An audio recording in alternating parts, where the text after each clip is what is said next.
EQ 용어의 창시자인 다니엘 골먼 박사가 왜 IQ보다 EQ가 중요한가를 설명하는 그의 책에서 편도체 납치라는 특이한 용어를 사용했습니다. 인간의 뇌에서 감정 부분을 관계하는 이 편도체가 끌어넘치는 순간에는 감정과 사고를 관찰하는 이 전두엽이 통제권을 상실하게 되는데 이를 편도체 납치라고 불렀습니다.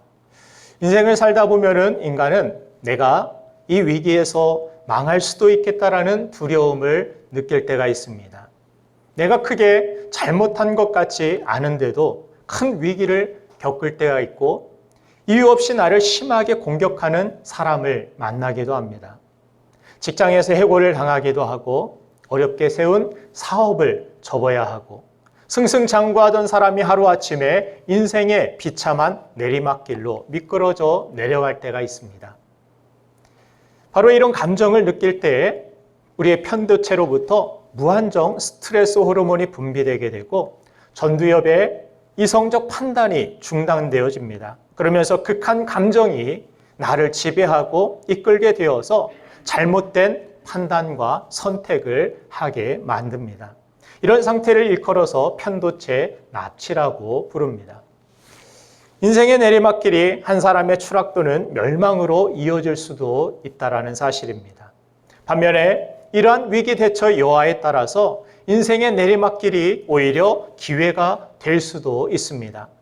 뿐만 아니라 스스로 인생의 내리막길을 선택해서 또 다른 기회를 만들어내는 사람도 보게 됩니다. 예일대와 하버드대 교수를 지낸 헨리 나우엔 박사는 어릴 때부터 줄곧 1등만을 하던 사람이었습니다. 그런 그가 교수직을 내려놓고 지적 장애인을 돌보는 시설로 들어가서 온갖 허드렛 일을 담당했습니다. 그런 그에게 누군가 교수님 같은 분이 왜 이런 곳에 오셔서 이런 일들을 합니까? 라고 질문을 할 때 이렇게 대답을 했다고 합니다. 저는 어릴 적부터 1등만 해왔고 최고의 대학, 최고의 교수직을 수행했습니다. 그러나 이것이 내 인생의 전부가 아닌 것을 깨닫게 되었습니다. 인생은 오르막길만 있는 것이 아니라 내리막길이 있는데 인생의 내리막길은 보아야 할 것을 크게 보게 하고 내 영성을 성숙하게 만드는 기회가 됩니다. 예수께서 종의 형체로 우리를 섬겨주신 것처럼 우리도 다른 이들의 고통에 함께하는 낮은 자리에서 비로소 예수님을 만나게 됨을 깨달았습니다. 그리고 내 인생이 끝날 때 누군가 저에게 어떤 인생을 살았느냐고 질문하게 될 텐데 저는 지금 그 대답을 준비하는 것입니다라고 대답했다고 합니다. 여러분들 인생의 내리막길을 걸어본 적이 있습니까? 혹은 지금 인생의 내리막길을 걷고 계신 분이 계십니까? 우리가 살면서 다윗이 시편 23편에서 고백한 것 같이 사망의 음침한 골짜기로 내려갈 수도 있습니다. 그러나 하나님의 사람들에게 있어서 이 내리막길은 인생의 마지막을 의미하는 것이 아님을 알아야 합니다. 인생의 내리막길에서 무엇을 보고 무엇을 만나느냐에 따라서 그 다음 여정이 달라질 수 있음을 성경은 우리에게 알려주고 있습니다. 성경의 인물 중에 내리막길을 가장 많이 경험한 인물이 있다면 아마 요셉을 뽑을 수 있을 것입니다. 요셉은 인생의 내리막길에서 하나님이 함께 하심을 믿음의 눈으로 바라보았고 이런 그를 성경은 형통한 사람이라고 표현하고 있습니다. 오늘 본문 창세기 39장 2절부터 3절을 제가 읽어드리겠습니다. 여호와께서 요셉과 함께 하심으로 그가 형통한 자가 되어 그의 주인 애굽 사람의 집에 있으니 그의 주인이 여호와께서 그와 함께 하심을 보며 또 여호와께서 그의 범사에 형통하게 하심을 보았더라. 저는 오늘 예배하는 여러분들 모두가 요셉이 만났던 이 은혜를 다 함께 누리게 되기를 주님의 이름으로 축원드립니다. 여러분들 모두가 주 안에서 요셉과 같이 형통한 사람이 되시기를 간절히 축원합니다. 그러면 우리가 누려야 할 인생의 고난길에서 요셉이 경험한 이 형통의 은혜가 무엇인지 그가 경험했던 형통의 은혜 두 가지를 살펴보고자 합니다. 첫 번째는 내리막길에서 임한 은혜입니다. 요셉의 인생을 한마디로 표현하자면 내리막길입니다. 요셉의 이야기를 읽다가 제일 많이 나오는 동사 중에 하나는 내려갔다라는 동사입니다.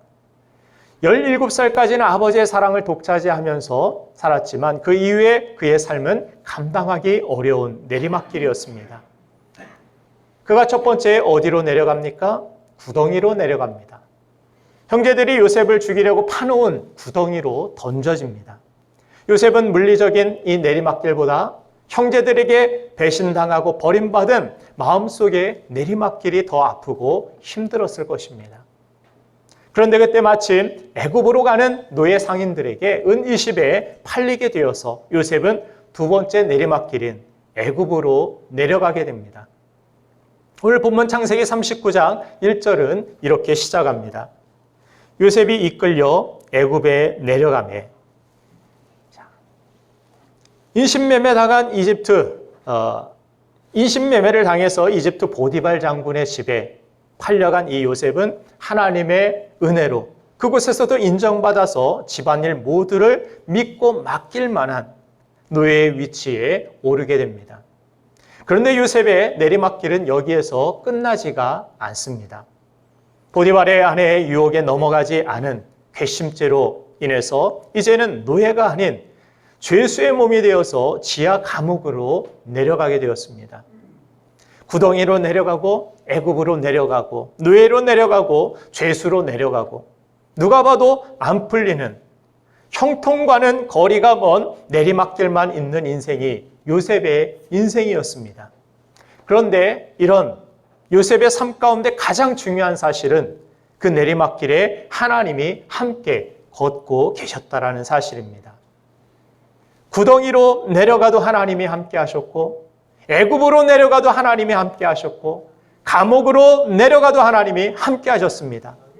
정말 말도 안 되는 내리막길 인생이었지만 하나님은 그 내리막길 인생도 버리지 않으시고 은혜를 베풀어 주신 것입니다. 이것이 인생의 내리막길에서 만나는 형통의 은혜인 것입니다. 여러분들, 사람이 잘 나갈 때는 주변에 사람들이 많습니다. 그런데 내 인생에 어려움이 닥치면 나보다 다른 사람들이 더 빨리 알아채고 벌써 거리를 두기 시작하고 차단하기 시작합니다. 한 단계 내리막길로 내려가면 주변의 친구들이 떠나갑니다. 또 한 단계 내려가면 주변의 친지들이 떠나갑니다. 또 내려가면 내 마음을 다 주었던 사람들까지 떠나갑니다. 욥이 고난의 극치를 경험했을 때 아내마저 하나님을 욕하고 저주하고 죽으라고까지 이야기를 합니다. 얼마나 마음이 아프고 외롭고 괴롭겠습니까?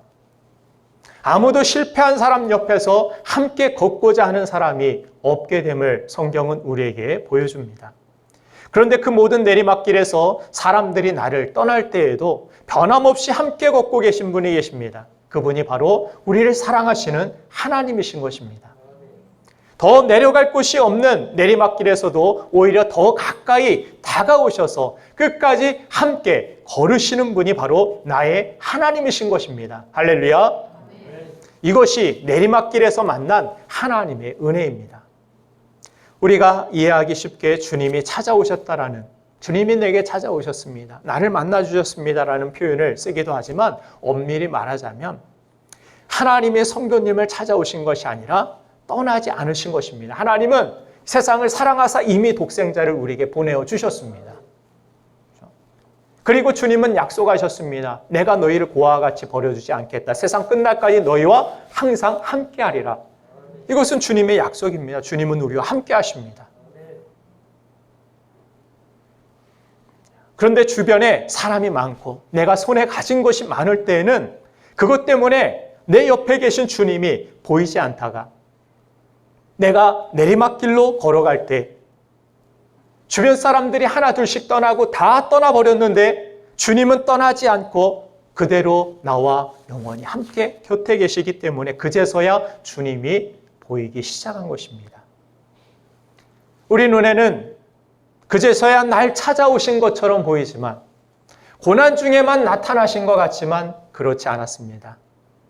내가 오르막길만을 바라보고 올라가기만을 추구했을 때는 그 욕심에 가려서 주님이 보이지가 않았던 것입니다. 그러나 아무것도 남지 않은 그 내리막길에서 하나님이 나와 함께 하시고 여전히 나를 버리지 아니하시는 그 하나님을 진정으로 다시금 만나게 되는 것입니다. 사랑하는 여러분들, 내 인생의 내리막길에서 나를 떠난 사람들 때문에 원망하거나 너무 힘들어하지 마시기 바랍니다. 여러분을 포함해 모든 사람은 내리막길에서 누구든지 나를 떠날 수 있습니다. 나에게 상처 주고 떠난 그 사람들 때문에 분노하며 원한을 품고 여러분들 살지 마시길 바랍니다. 왜냐하면 내가 어려울 때 내게 은혜를 입었던 사람들이 나를 잊어버릴 수 있지만 하나님이 나를 기억하시고 내리막길에서도 끝까지 나와 함께 하시며 내게 은혜를 베푸실 것이기 때문입니다. 다 떠나도 내 곁엔 끝까지 나와 주님이 함께 계시니 여러분들은 형통한 사람이라고 성경은 말씀해 주는 것입니다. 그 주님은 천국 가는 그날까지 우리를 버려두시지 아니하시고 우리와 함께 하실 것입니다. 그렇기 때문에 우리는 염려하는 인생, 두려워하는 인생이 아니라 내려막길을 내려간다 할지라도 주님께 맡기는 인생, 주님을 바라보는 인생, 주님을 신뢰하는 인생이 되어야 될 것입니다. 자, 그래서 내리막길에서도 변함없이 함께 걸으시는 나의 하나님을, 그 내리막길에서 여러분들이 그 하나님을 다시 한번 뜨겁게 만나야 합니다.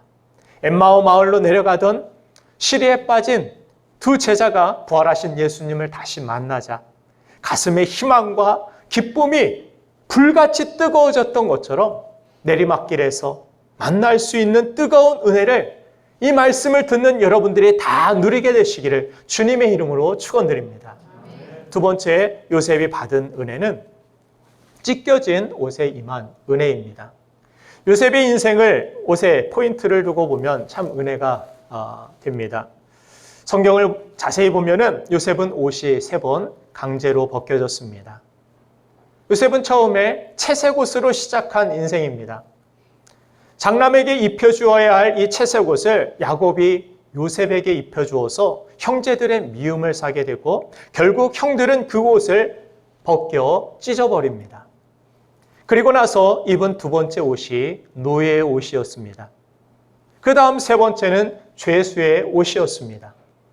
옷을 한번 갈아입을 때마다 더욱 내리막길로 내려감을 보게 됩니다. 사람이 어떤 신분이냐를 가장 잘 보여주는 것이 옷이라고 이야기합니다. 어떤 옷을 입느냐에 따라서 신분과 성공을 가늠할 수 있습니다. 그래서 우리말 중에 강력한 협박의 말 중에 무엇이 있습니까? 너 옷 벗고 싶어? 당장 옷 벗어. 이처럼 현재 입은 옷을 벗지 않기 위해서 몸부림치는 것이 우리 인생입니다. 살면서 더 나은 신분의 옷을 갈아입기 위해서 밤을 새우며 노력하는 것이 인생입니다. 그런데 요셉은 잘못한 것 하나 없이 강제로 옷이 벗겨져서 결국 죄수옷까지 입는 인생으로 내려갔습니다. 그런 요셉을 다들 피했고 외면하고 잊어버렸지만 그 부끄러운 죄수옷 입은 인생에도 임하는 것이 하나님의 은혜인 것입니다. 이것이 찢겨진 옷에 임하는 하나님의 은혜입니다. 요즘 여러분은 어떤 옷을 입고 사십니까?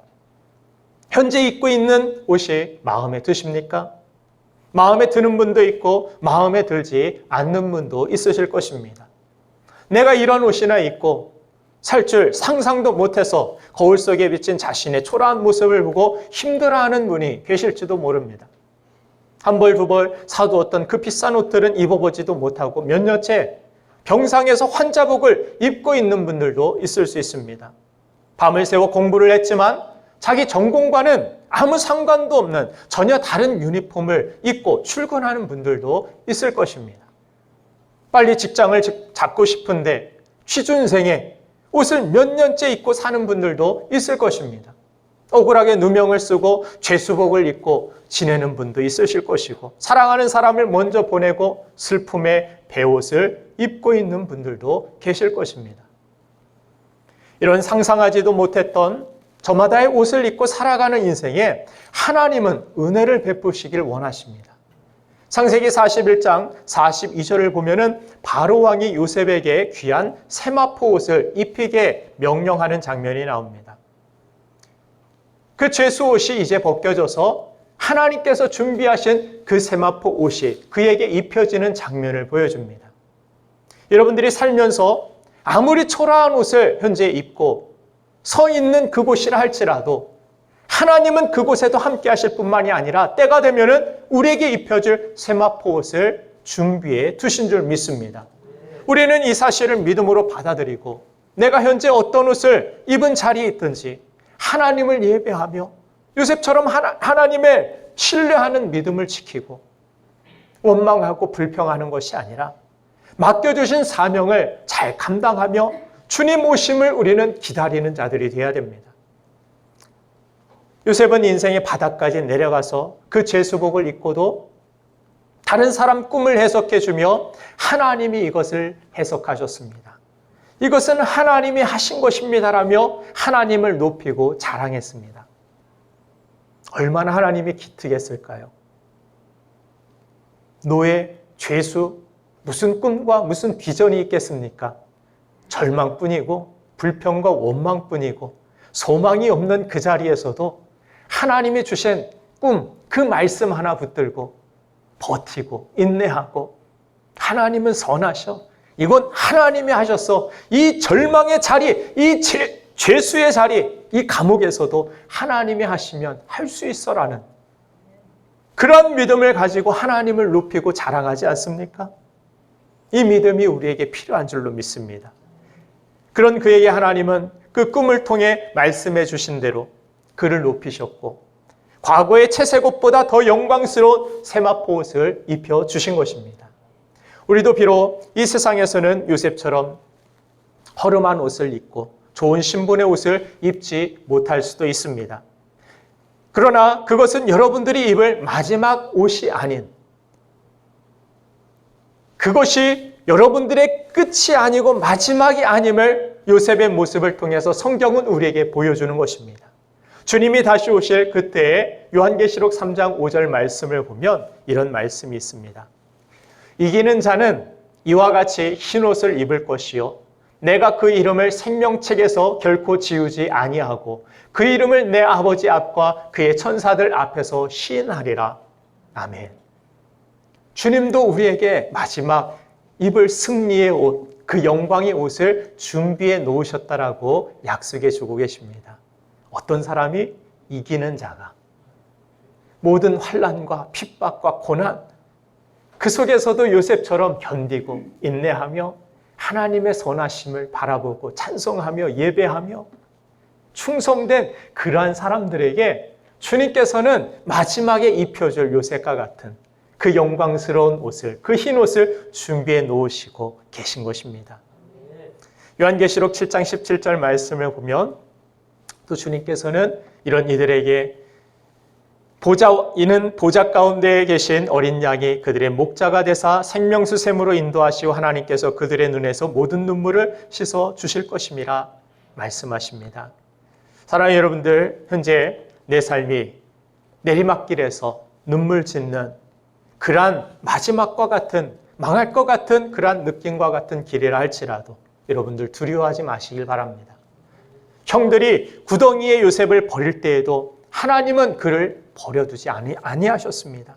애굽으로 버려질 때에도 감옥으로 버려질 때에도 하나님은 그를 버리지 아니하시고 함께 하셨습니다. 요셉은 세상의 눈으로 볼 때는 버려진 인생이었고 내리막길 인생이었지만 하나님의 눈으로 볼 때는 그는 보냄받은 인생이며 형통의 인생이었습니다. 하나님은 아무도 버리지 않으십니다. 우리가 도중에 하나님을 떠나거나 배반하지 않는다면 어떤 상황을 만나도 하나님은 합력하여 선으로 바꾸어 주십니다.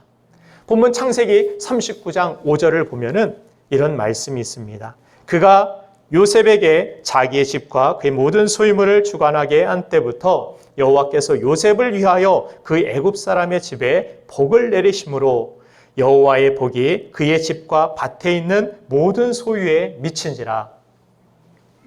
요셉을 위하여 애굽 사람의 집에 복을 내려주셨다라고 말씀하십니다. 믿음으로 사는 여러분들로 인하여서 여러분의 가정과 직장이, 이 교회와 이 나라가 복을 받게 되는 은혜가 있기를 주님의 이름으로 축원합니다. 어느 책에 종이를 구긴다고 종이에 적힌 내용이 구겨지는 것은 아니라는 글이 써 있었습니다. 사람들은 종이 구기듯 요셉의 인생을 구겼지만 요셉이라는 인생에 써 내려가신 하나님의 이야기, 선하신 아름다운 그 이야기는 구겨진 적이 없었던 것입니다. 비록 내 삶이 현재는 구겨진 종이 같아 보이고 내리막길 같아 보여도 하나님이 여러분들의 인생에 예수 그리스도의 보혈로 써주신 약속은 결코 구겨지지도 변하지도 않는 줄로 믿습니다. 여러분들 내리막길에 임하는 하나님의 은혜, 찢겨진 옷에 임하는 하나님의 그 은혜를 다 받아 누리게 되기를 간절히 바랍니다. 오늘 우리 하나님께서 여러분의 슬픔과 아픔의 옷을 벗겨주시고 기쁨과 희락, 회복의 옷을 입혀주시는 그 은혜가 임하시기를 주님의 이름으로 축원합니다. 기도하겠습니다.